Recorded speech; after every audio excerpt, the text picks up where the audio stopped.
Wild Hunt, CD Projekt Red's saga has grown into something magnificent.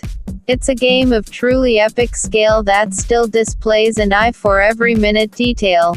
It's one that sees its hero, Geralt of Rivia, fully transformed from the sword-swinging Mr. Loverman of the first game into a mature, reflective hero, and one where story, systems, art, music, action and lore all seem to mesh together into one dazzling whole. It's the best fantasy RPG of its type since The Elder Scrolls V, Skyrim, and sets a new benchmark for the genre.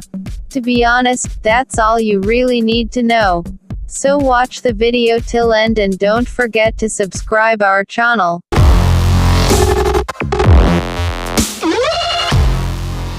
All the same, you're probably expecting more from a review than breathless hyperbole. Well, imagine a game that takes everything you love from The Witcher 2, Assassin of Kings, Skyrim, The Legend of Zelda from Ocarina of Time to Twilight Princess and Red Dead Redemption. That's pretty much Wild Hunt. With the third Witcher, CD Projekt Red is playing in the very biggest leagues. The Red Dead comparison might seem strange, but there's something about Wild Hunt's free-roaming gameplay that keeps bringing Rockstar's Western masterpiece to mind. It's not just that Geralt spends a large proportion of the game on horseback, his faithful steed, Roach, rarely further than a whistle away, but that the focus on exploring the wilderness, discovering characters and missions gives it a similar kind of feel. Both games share a dark, cynical tone leavened by sardonic humor and a dash of hope. Both are tales of killers who, in some sense, yearn to be something more. Wild Hunt has almost endless possibilities, but it's smart enough not to swamp you with them all at once.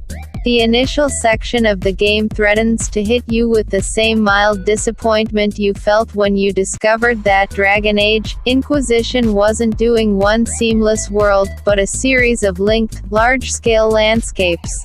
Even Wild Hunt's starter area is packed with story missions, beasts to slay and side quests, on a map we would have called huge 10 years ago, but it feels a little constrained. Is this what an open-world Witcher really means? Yet CD Projekt Red is just getting you used to the systems, to finding Nodus boards and taking on pest control contracts, to getting from A to B on horseback and discovering what perils and hidden treasures lie en route. You're being eased into the game's combat, fast, smart and tactical, and into its research and crafting, two things that other games make a chore, but Wild Hunt makes an integral part of the fun.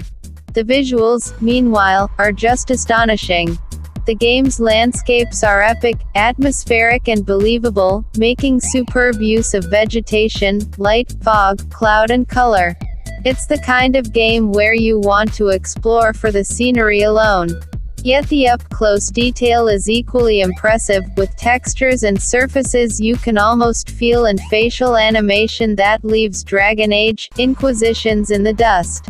Wild Hunt delivers a world of magic that you can believe in and characters you can believe in too. And if the series' predilection for dubious sexy stuff hasn't gone away entirely, at least the needless cleavage and soft porn groping doesn't look so ridiculous or Thunderbirds like this time around. Causes for complaint are spectacularly few and far between.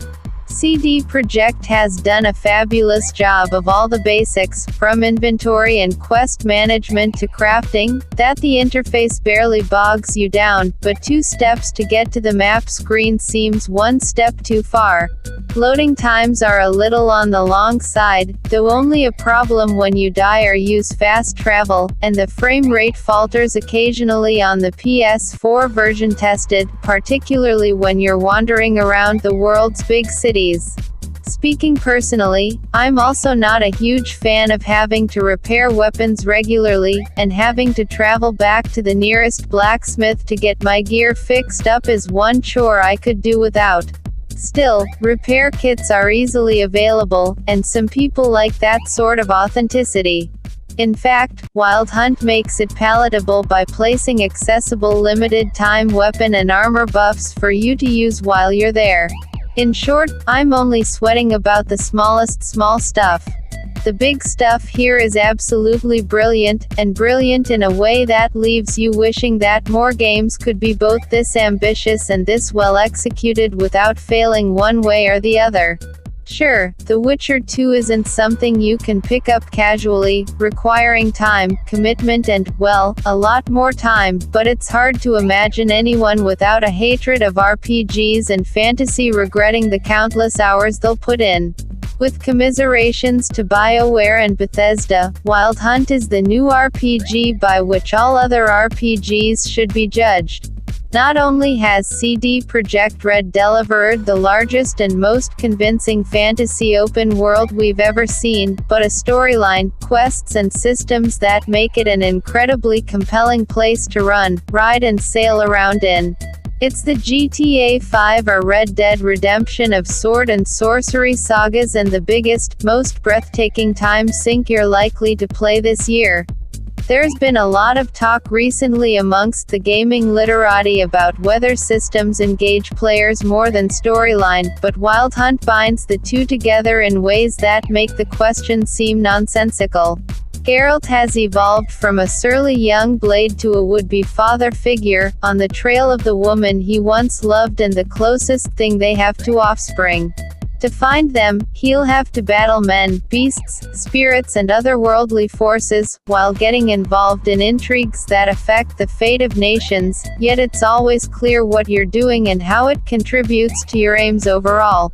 And if that means collecting herbs to brew potions to give you a fighting chance of taking on a murderous griffin, then that's something you're willing to do. Even leveled up, Geralt is a professional rather than a superhero. While you can win some battles just by waiting in, hacking away and dodging quickly, you're more likely to succeed if you go in prepared, stocked with potions and with your target's weaknesses in mind. Perhaps the most impressive thing about Wild Hunt is how it makes light work of its most mundane elements. It still has the classic hook of every RPG, fighting monsters to gain experience and loot to level up and upgrade to make you even better at fighting monsters, but it has other pleasures too, with incredible scope for exploration and quests that are well scripted, varied and full of personality. Your faithful steed works brilliantly both as a transport and as a means of charging headlong into combat, and even here the game shows intelligence, both by limiting its effectiveness in battle through a fear gauge, and in having what's effectively a cruise mode for gently cantering along the paths. Yet it's just when you think you're getting the measure of it that Wild Hunt pulls the veil away, then tells you that you ain't seen nothing yet. This still isn't quite one single open world, but the largest areas are so huge that it effectively doesn't matter, and each one comes crammed with so many story quests, side quests and incidents that you'll spend half your time trying to prioritize what to tackle next. And while you'll be happy to spend hours trotting through the scenery on horseback, the fast travel options that seemed unnecessary in the prologue section now seem vital. Ditto for boats, and essential for getting from the main landmass to explore far-off islands. Words like sprawling and massive don't do The Witcher 3 justice. There's a real balance here, too, between the narrative-led gameplay and the more explorative, emergent stuff. The story missions don't simply take you from one point on the map to the next, but give you threads to tease out and follow, so that you're always in touch with the central storyline no matter where you are.